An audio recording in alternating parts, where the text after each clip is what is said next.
సిటీలో ఉన్న మనం ఊరిని మిస్ అవుతాము అని అంటాం కదా.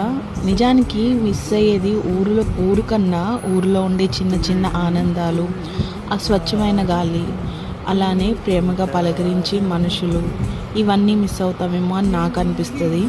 సూర్యుడు వెళ్ళగానే వచ్చే చందమామ, ఇంటికి టైం అయ్యింది ఇంకా గూటికి వెళ్ళాలి అనే పక్షులు, ఏసీకి మించిన చల్లని గాలి ఇచ్చే కొబ్బరి చెట్లు, ఇంకా మేడెక్కామంటే వేడంతా దిగడానికి టెర్రస్ మొత్తం తడిపేసి, ఇంకా పిల్లలు ఉన్నారు అంటే అసలు చెప్పాల్సిన అవసరమే లేదు, వాళ్ళకి ఆనందానికి హద్దులే ఉండవు.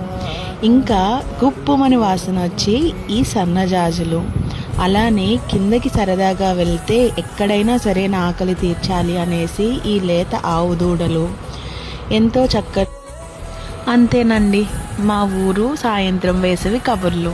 I hope you like the video. Bye.